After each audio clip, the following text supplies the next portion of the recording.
Welcome to Mixed Reviews.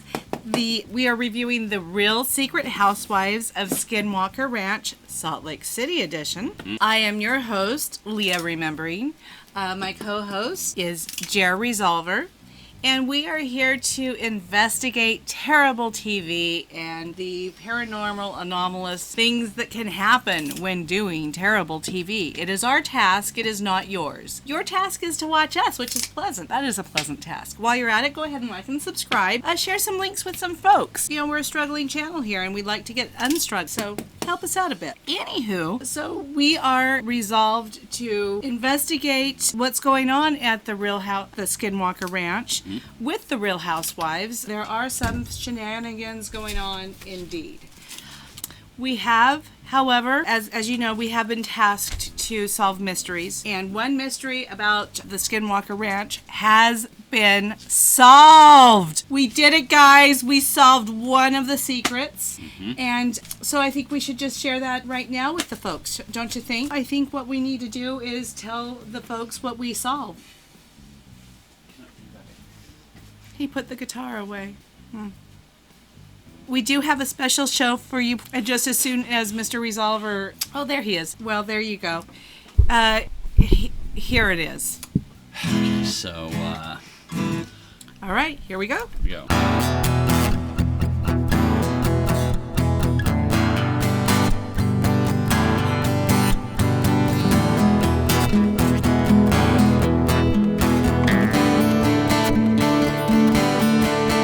After reviewing Skinwalker Ranch for nearly a season and a half, we started noticing something funny about all the men on the staff. They all tried really hard to look grizzled, rugged, and rough, so each and every day they all just wore the same stuff. Men get sticky when living the ranch life. It's even too much for a Mormon trad wife. You wear the same thing without a change of flair. I hope you're changing your underwear. So, first we start with Taylor. He's the leader of the pack, but when it comes to higher fashion, well, he's not even a hack. His tan pants and blue shirt have not a speck of dirt. They always have telltale lines of a freshly unpackaged shirt. Housewife Heather likes to stun in Prada and Chanel. She always shows up Travis, who frankly looks like hell. Heather always seems so nice and really appears so harmless. Brother Frugal says she's going to knock them all dead in outer darkness. Travis is clear, your shirts come from a package. Probably one of 5 you packed in your baggage. You wear the same thing without a change of flair. I hope you're changing your underwear. With Eric, it's clear he's never changing his clothes. Every time Taylor's near, he gets radiation burns on his face and nose.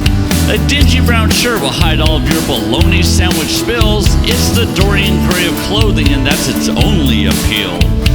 Whitney roses in bloom when it comes to her apparel, though it doesn't go really well on the ranch with all the grit and the gravel.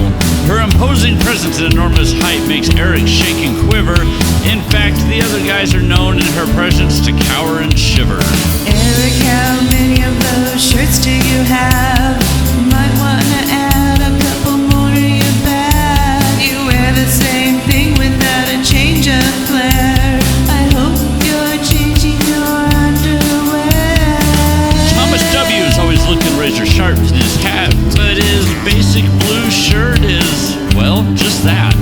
Like the others, it never changes from this day to that. Looks like he got it on Amazon Prime overnight and it came with the hat. Lisa and Meredith often pretend they are sisters. They don't look that much alike, but it's enough to fool Tom Winters. Both are fiercely fashion forward, not suited for the ranch. I bet they wish that they'd instead won a trip to France. Tom's black hat couldn't save his head. I bet he even wears it when he goes to bed. You wear the same thing without a change of flair. I hope you're changing your underwear. Okay, now enter the dragon, the man in black from head to toe. If this was a 70s movie, you'd probably think he was the foe. The paramilitary look seems to be his true aim, but instead looks like a church membership council jester of shame. Jen, on the other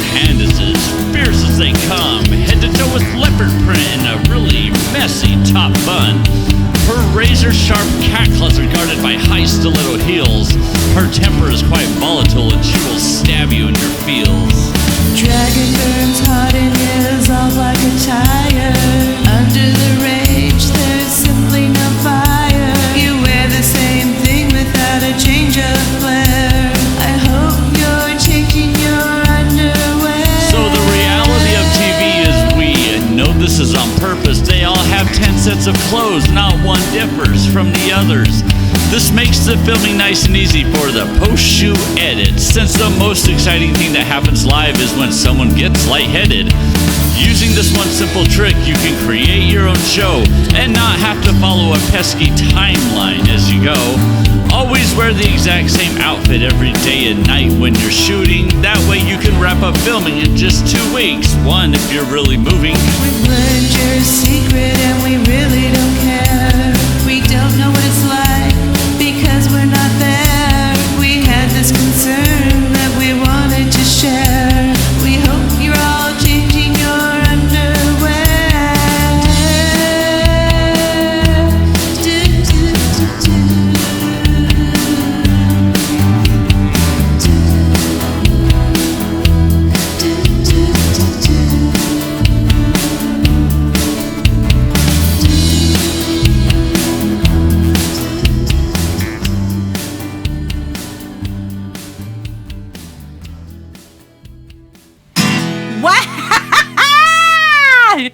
Am I right? Well. I mean, you know, these are the things that cross my mind. I'm sure that Right. I'm not the only one who is concerned. We have all been, I think, who have noticed, very concerned because it is concerning. So, boys, change your underwear. Just consider that a message from, you know, not your mom, No. but somebody else's mom, a concerned citizen. All right. So, anywho, we are now on season 2, episode 4 of the Real Secret Housewives of Skinwalker Ranch, the Salt Lake City edition. And we start out at the command center. And at the command center, we have Eric. This over here is the command center at the ranch, where we have Eric and Dragon and Travis. Tom Winterton. Let's get this. Oh, there's no need. We don't need 2 Travises. Good Lord. Okay, so we need it. We're waiting on Tom. Tom. Where is Here Tom? you go. Okay, so we're at the command center with those guys and the ladies. So let's get out our lovely ladies. Our lovely ladies. There's Whitney and Jen. She brings the drama. And Meredith, she brings the Dramamine. Sometimes she's a little slurred. It's Dramamine, I'm certain of it. Has to be. Who else do we have, hun? Lisa. I think Mary, quite contrary, decided not to let her garden grow. She's not participating very often. Heather. Oh, Heather. We couldn't get a darn thing done without Heather. Okay, so everybody's participating in our roll call at the command center. And this is where, remember, we're doing an apprentice style kind of a ranch. And so this is where, where's the Frugal? Mr. Frugal gets on his phone. Very, very Charlie's Angels-ish. And he says, folks, here's our challenge for you. We're going to bring in a LiDAR expert for a competition to start on plans for remodeling Homestead 2. Meredith and Lisa were terrified of this LiDAR expert because they thought that it meant it was a lying expert and they thought they might get caught in some of their fibs. But Travis assured them, no, we would never bring a lying expert onto the ranch. We would not want to get caught up in all of that nonsense. No, Oh, sir. no. Sir. That was on not my gonna, watch. not on his watch. Absolutely not. So he explained what a LiDAR is. He didn't explain it well. He explained it. Basically, they're measuring underground stuff. Why they need to measure underground stuff to remodel Homestead 2 is beyond me, but that's why I'm not a rocket scientist. Anyway, so the competition then is see who can LiDAR the best. So they go over to Homestead 2 for the competition. So who meets over here at Homestead 2? Let's see, we have Eric, and we have Dragon, and Travis, and we have Tom Winterton, oh, and the ladies. I guess everybody goes over there. They all go over to the Homestead 2 for their LiDAR competition. And Eric is, I guess, the only one who was going to compete. They were all just going to watch him.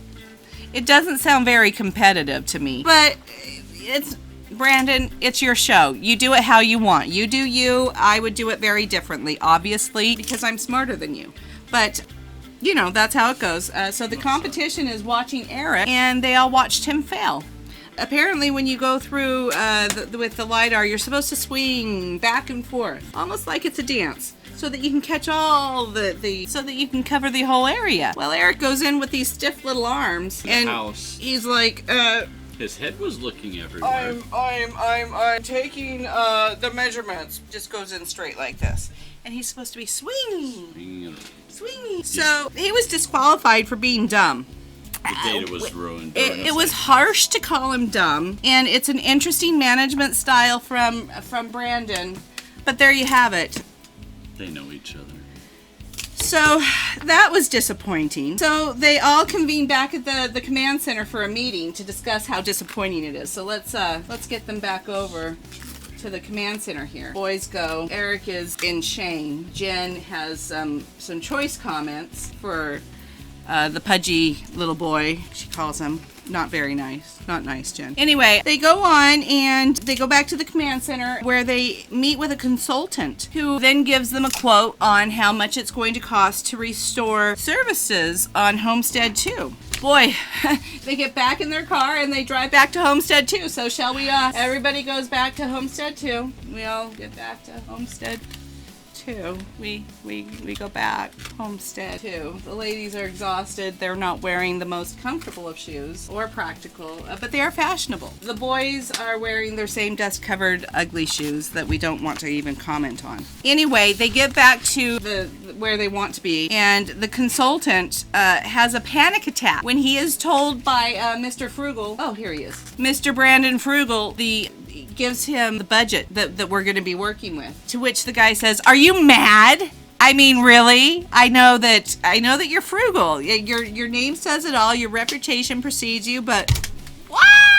I would share it with you all, but you wouldn't believe me. So I'm just not even going to share that information with you because I'd like to be believable. And when I say the small, ridiculous amount, the shoestring budget that Brandon has authorized, well, frankly, it's just not, I'm not going to comment on it because it's bad behavior to talk about somebody's poor finances. Brandon certainly has poor finances. So now we cut back to the command center. So everybody goes back to the command center and let's move them all back. Move them all back. Not Brandon. Brandon's never there. Never there.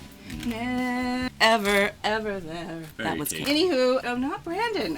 No, not him. Okay, so all these people are back in the command center where we go back to analyze the data from the LiDAR. The science guy says, I know Eric was an epic fail, but I tried to analyze and construct some amount of data from this, but there was just nothing. He gained no data, no usable information. It was a total bust. Eric ran out of the room crying.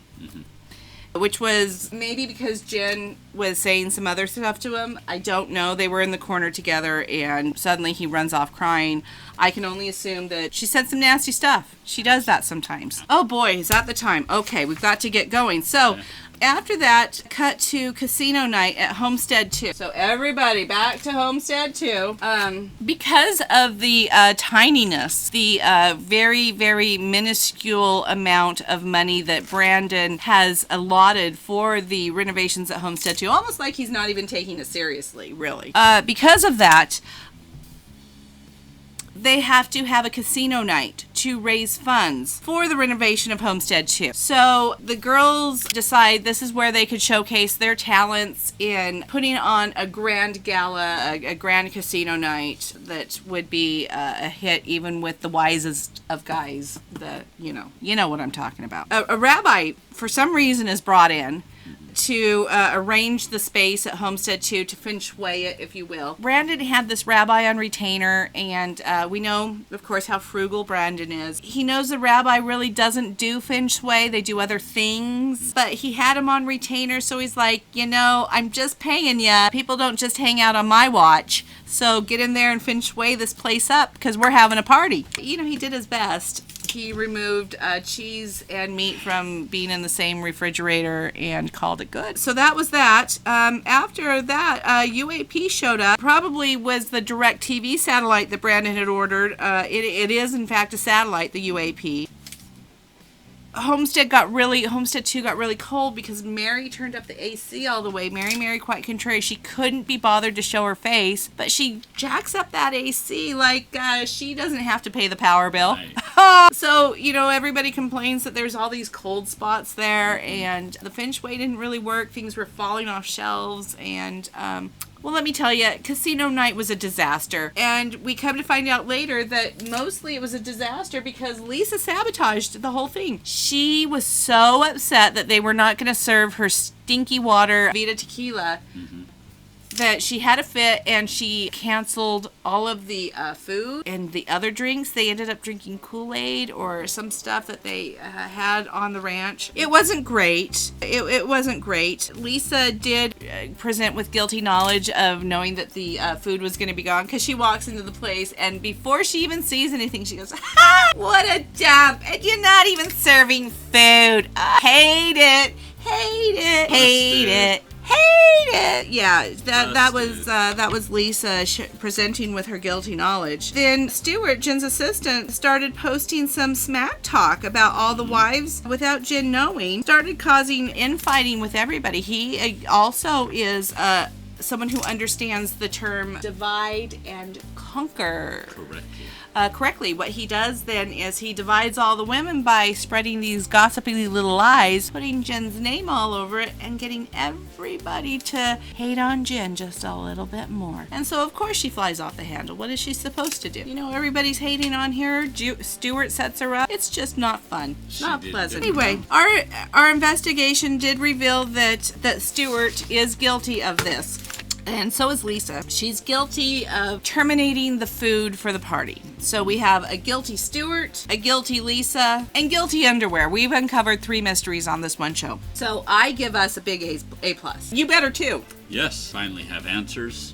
Be that as they may. We have 3 answers. We don't have an answer to the underwear question. It is a burning question. We do have an answer to the clothes question. They are wearing the same clothes. Lisa, you sabotaged.